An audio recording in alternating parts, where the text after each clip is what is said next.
जरा सोचो कि आप अपना हनीमून मनाने के लिए एक आइलैंड पर गए हो, लेकिन वहाँ पर कुछ गुंडे आकर आपसे कहे कि ए राजू, अपनी किड्नी मेरे को दे देला।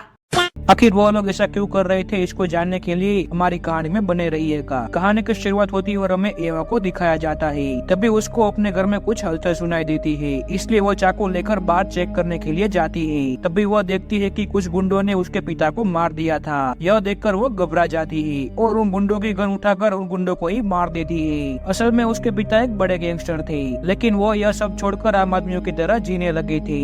लेकिन उनके बहुत सारे दुश्मन थे। उन्हीं में से किसी दुश्मन ने उनको मार डाला, लेकिन उन्होंने एवा को गन चलाने की और फाइटिंग की प्रैक्टिस कराई थी ताकि वो अपनी रक्षा खुद कर सके। फिर कहानी आगे बढ़ती है और हमें 12 साल बाद का समय दिखाया जाता है, जहाँ पर एवा शादी वाले कपड़ों में दिखाई देती है। असल में उसकी डेरिक नाम के एक आदमी के साथ शादी होने वाली थी, लेकिन डेरिक के पिता एक बड़े बिजनेसमैन थे, इसलिए वो शादी को भी बिजनेस की तरह ट्रीट कर रहे थे। और वो चाहते थे कि डेरिक एक एग्रीमेंट पर साइन करे, जिसमें लिखा हुआ था कि अगर उन दोनों को अलग होना तो किसी अड़चन के बिना अलग हो सकते हैं। लेकिन डेरिक उस एग्रीमेंट पर साइन करना नहीं चाहता था, क्योंकि उसको एवा पर पूरा भरोसा था। इसलिए वो उस एग्रीमेंट को फाड़ देता है और शादी वाली जगह पर आ जाता है। तभी डेरिक की बहन एवा को लेकर आती है और उन दोनों की शादी हो जाती है। फिर वो दोनों अपना हनीमून मनाने के लिए एक आइलैंड पर जाते हैं, जहाँ पर उसके दादा ने एक घर लिया हुआ था और वहाँ पर उनकी काफी सारी यादें भी थी। फिर वो दोनों वहाँ पर अपना हनीमून एंजॉय करने लगते हैं। फिर वहाँ से खाना खाने के लिए होटल पर जाते हैं, जहाँ पर कुछ देर बाद डेरिक हल्का होने के लिए जाता है। तभी वहाँ पर मैनी नाम का एक आदमी आकर एवा के साथ दोस्ती कर लेता है और तभी डेरिक भी वहाँ पर आ जाता है। और फिर मैनी उन दोनों को जिप लाइन पर राइडिंग करने के लिए बुलाता है, क्योंकि वो वहाँ पर काम किया करता था।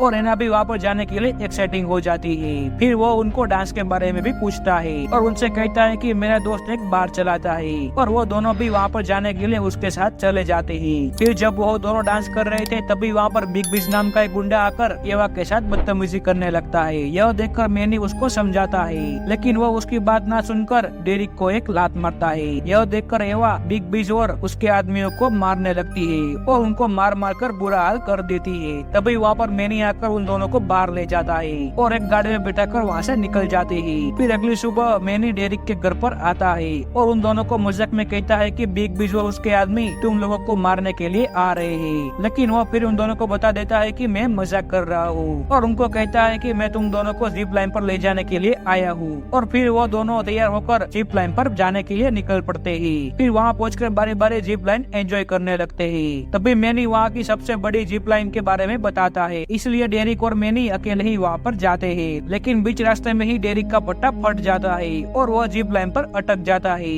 एवा यह देखकर एक आदमी को उसकी मदद करने के लिए कहती है और वो उसको बचाकर धीरे धीरे दूसरी तरफ लाने की कोशिश कर रहा था। लेकिन तभी डेरिक का हाथ फिसल जाता है और वो मैनी के हाथ से छूटकर खाई में गिर जाता है। यह देखकर एवा उसको बचाने के लिए जंगल में जाती है, जहाँ पर उसको डेरिक बुरी हालत में मिलता है और उसका पैर भी टूट गया था, इसीलिए एम्बुलेंस में डेरिक को ले जाया जाता है। जब एवा उसके साथ जाने की कोशिश करती है, तब वो दोनों आदमी उसको रोक लेते हैं और कहते हैं कि यह हमारे इंश्योरेंस पॉलिसी के खिलाफ है। और एवा भी उनकी बात मानकर एक स्कूटर में उनका पीछा करने लगती है। वह उनका पीछा कर ही रही थी कि तभी उसके सामने एक गाड़ी आती है। इसकी वजह से उसका स्कूटर गिर जाता है और वह एम्बुलेंस आगे निकल जाती है और वह जैसे तैसे करके अस्पताल पहुंच जाती है। और वहाँ पर रिसेप्शन पर डेरिक के बारे में पूछती है, लेकिन वह कहते हैं कि यहाँ पर इस नाम का कोई भी पेशेंट नहीं आया। लेकिन वह उसकी बात ना मानकर खुद ही अस्पताल में उसको ढूंढने लगती है, लेकिन वहाँ पर उसको डेरिक कहीं नहीं मिलता। इसलिए वो बाकी के अस्पताल में जाकर उसको चेक करने लगती है, लेकिन उसको कहीं पर भी डेरिक नहीं मिलता। इसलिए वो कंप्लेन लिखाने के लिए पुलिस स्टेशन पहुँच जाती है, जहाँ पर वो कंप्लेन लिखाती है। और अगले दिन डेरिक की फैमिली भी वहाँ पर आ जाती है और वह सब पुलिस स्टेशन पर जाते हैं। और हम वहाँ पर रेमन नाम के पुलिस वाले को देखते हैं। वो एवा को वही सब सवाल पूछ रहा था, जिसका जवाब एवा पहले ही दे चुकी थी, इसलिए एवा वहाँ पर गुस्सा करने लगती है। तब भी रेमन को एक कॉल आता है और उसे पता चलता है कि डेरिक नाम का कोई भी आदमी किसी भी अस्पताल में एडमिट नहीं हुआ।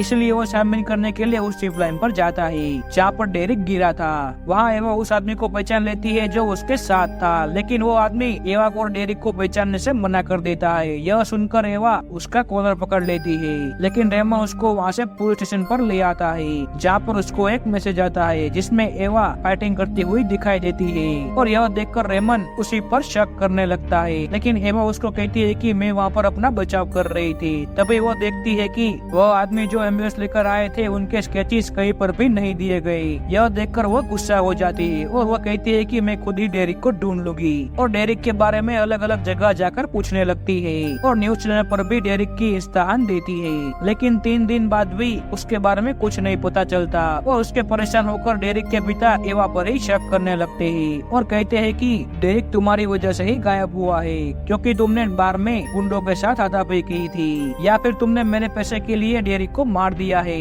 यह सुनकर एवा कहती है कि मैं वहाँ पर अपना बचाव कर रही थी और यही बात रही पैसे की तो मैं आपके पैसे पर थूकती भी नहीं हूँ। और फिर अगले दिन डेरिक के फैमिली वहाँ से चली जाती है। फिर एवा मैनी को ढूंढने के लिए उसी बार में जाती है जहाँ पर मैनी उसको ले गया था, और वहाँ पर मैनी को पकड़कर उन 2 आदमियों के बारे में पूछने लगती है। तभी वो उनमें से एक आदमी को पहचान लेता है और कहता है कि मैं इसको ढूंढने में तुम्हारी मदद कर सकता हूँ। और फिर वो उसको अपने घर पर ले जाता है। वहाँ पर वो उससे बताता है कि मैं यहाँ पर गैर कानूनी तरीके से रह रहा हूँ, इसीलिए मैं वो पुलिस वालों के सामने नहीं आया था। फिर अगले दिन वो दोनों एक जगह पर जाते हैं जहाँ पर वो फोटो वाला आदमी उनको दिख जाता है, और फिर एवा अकेले ही उसका पीछा करने लगती है और उसका पीछा करते करते उसके घर तक पहुँच जाती है। वहाँ पर वो उसको बंदी बनाकर डेरिक के बारे में पूछने लगती है। तभी वह कहता है कि इसके बारे में मुझे कुछ नहीं पता, सारा प्लान मेरे भाई का था। और फिर वो उसी आदमी के फोन से उसके भाई को मिलने के लिए बुलाती है और उसका भाई जैसे ही वहाँ पर आता है कि वो उसको भी मार देती है। लेकिन पुलिस वाले एवा को गिरफ्तार कर लेते हैं क्योंकि उसने 2 आदमियों को मार डाला था। एवा उनको बताने की कोशिश करती है कि उन्होंने ही मेरे पति को किडनैप किया है, लेकिन रेमन उसकी कोई बात नहीं सुनता और फिर 2 पुलिस वाले उसको सेंट्रल जेल में ले जाने लगते हैं। लेकिन वो दोनों रास्ते में ही गाड़ी को बीच की तरफ घुमा लेते हैं और वहाँ पर एक खड्डा खोदने लगते हैं। तभी एवा समझ जाती है कि